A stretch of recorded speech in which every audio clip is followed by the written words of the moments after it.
What's up, guys? I'm J-dubb, and today I'm going to show you how to build a stove jack sleeve. So stay tuned and let's get to the video. Alright guys, so here's our pipe that we're going to be using to make our stove jack.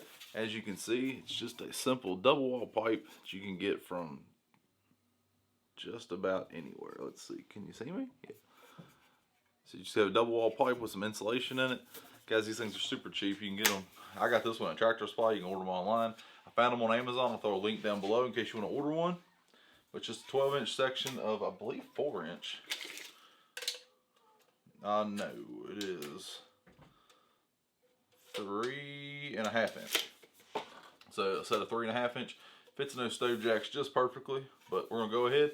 We're gonna put 4 riv nuts all the way around it, all the way around the bottom. So we'll have 8 total, and then we'll have nuts that will be able to screw in and out. That'll be able to adjust this. It's gonna work perfect.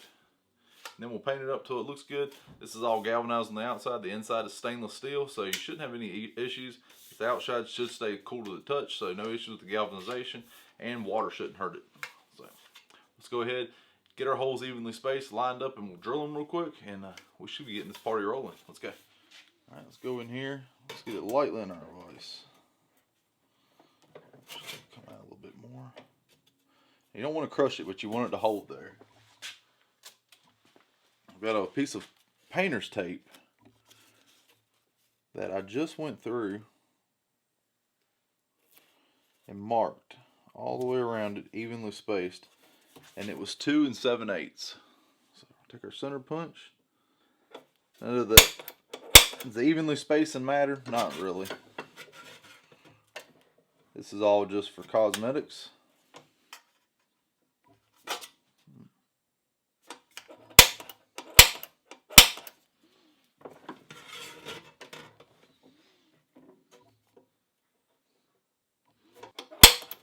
Alright, let's get our drill out and we'll start drilling some holes. We'll start with a small pilot hole. Just go slow with it.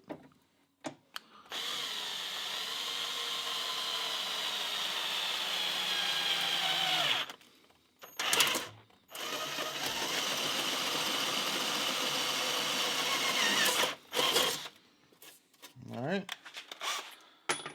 Step up to a full-size bit, and just remember, go really slow with this so you don't dent your pipe.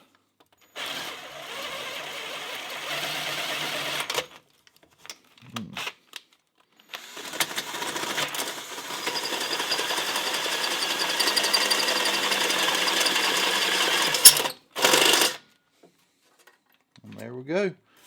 There's one in there.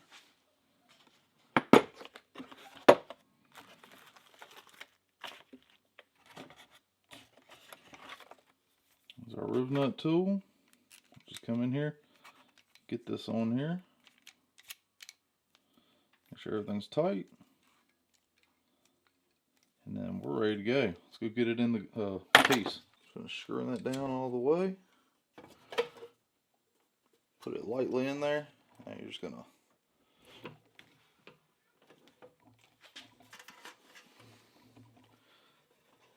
we'll do one more.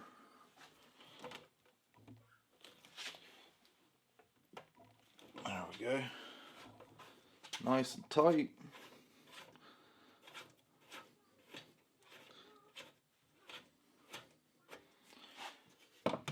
Now you have a nice tight threaded hole that's 1/4 that we'll be able to adjust everything with. That'll work perfect. I'm going to do this 3 more times on this side, then we'll flip it over, do a 4 on this side, and I'll show you all when we're done.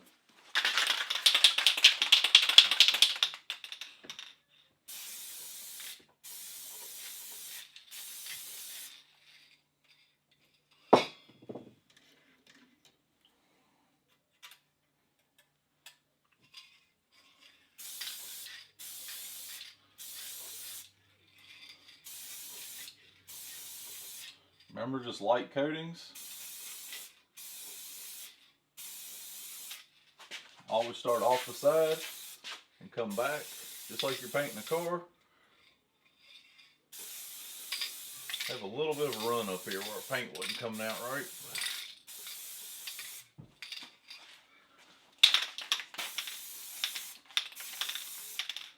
That'll be our primer coat. We'll let that dry and then we'll come back and hit it again. Alright guys, so we're going to build some little toggles that we can use. It's kind of wing nuts on here, and will give us a tie off point. So when we're tying this thing off, so we're just going to weld some little washers right to the end of these nuts.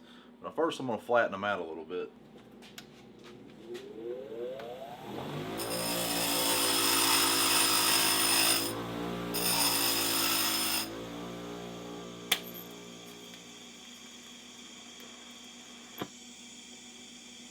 We're tacked in there. Now we're going to start from the other side of our tack and come back to it.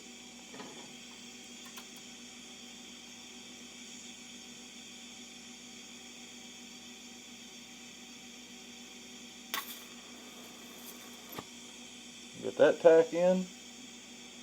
Now we're going to weld across.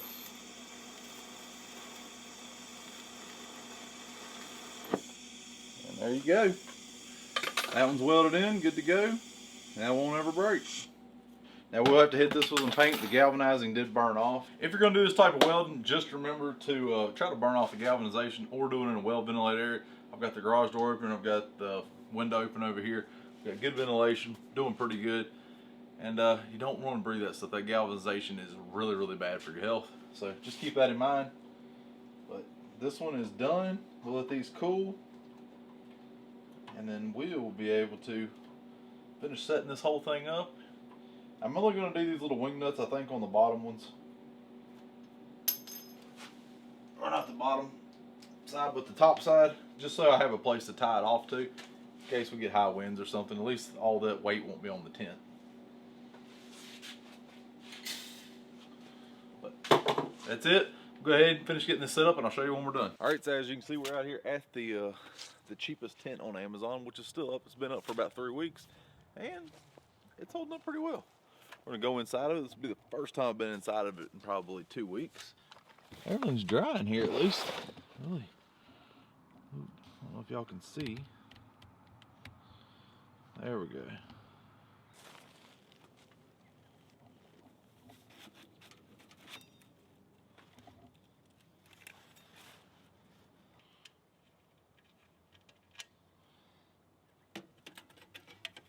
Forgot one.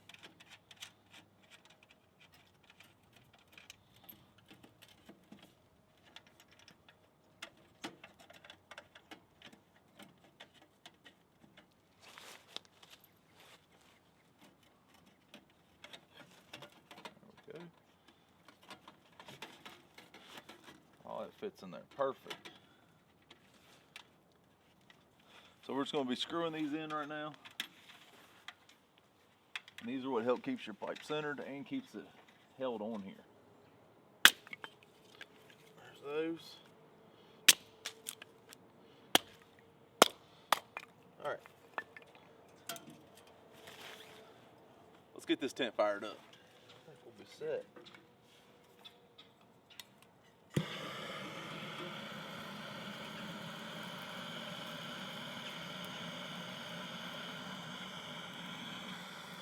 Now guys, while that's heating up, we're gonna let that fire get going really good, and what we're really doing is seeing if that paint will hold up and how hot the outside gets. So let me get my thermometer and we'll see what it looks like.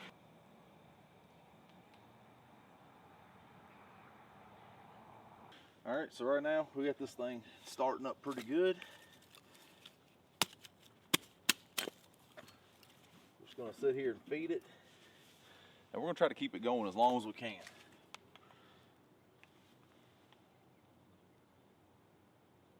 The pipe is at, I don't know if y'all can see that, 88. Up here, 72. Right here. This outside pipe is at 73, which honestly the outside temperature is 68. We'll let this start going and we'll see how hot it gets. And we're going to feed this fire for probably about 3 hours. Non-stop, wide open, and see how hot this outside gets. If I'm correct, we'll actually be able to grab this.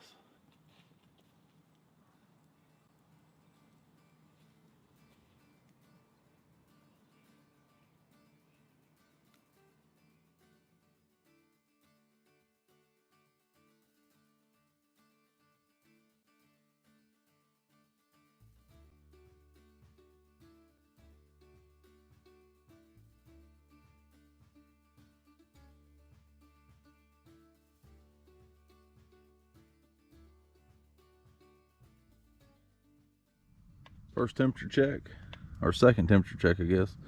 We're at 662 right here. Come up on the pipe. Let's come up here. 200 and something. 150. Let's check right here on this. So this is the bottom half of this. That's 128. So that's kind of getting warm. Here's 115 versus 123. maybe this idea is not going to work as good as I thought it would. But we will see. I might have to change this out to high temperature paint. I'm not sure yet. So it's been going a little bit longer now, and we're on here. We are at 116, and then we come up here, and we're bouncing around 240. Where we're gonna settle at? 230, 240, somewhere in there. I'm pretty happy with that. There's a significant difference. What is it, almost 100 degree? Well, actually a little bit more than 100 degree temperature difference. I can actually put my hand on this. Where that, I would know where. Yeah, that's gonna peel your skin off. This though, I can grab hold of, no problem. Is it warm? Yeah. Is it gonna burn anything? I don't think so. Nowhere near that hot. So I think this is a win, but we're gonna let it go for a few more hours. We've only been going for about 30 minutes now, so give it a couple more hours and we'll see what it looks like. All right guys, so we're back out here. We're checking this thing out, and I don't know if y'all can see it. Got a decent little fire going in here. And I forgot my, yeah, not touching that. Let's see, I'm assuming, yeah, geez, that's hot. I don't know if y'all heard that, the sweat on my hand actually sizzled.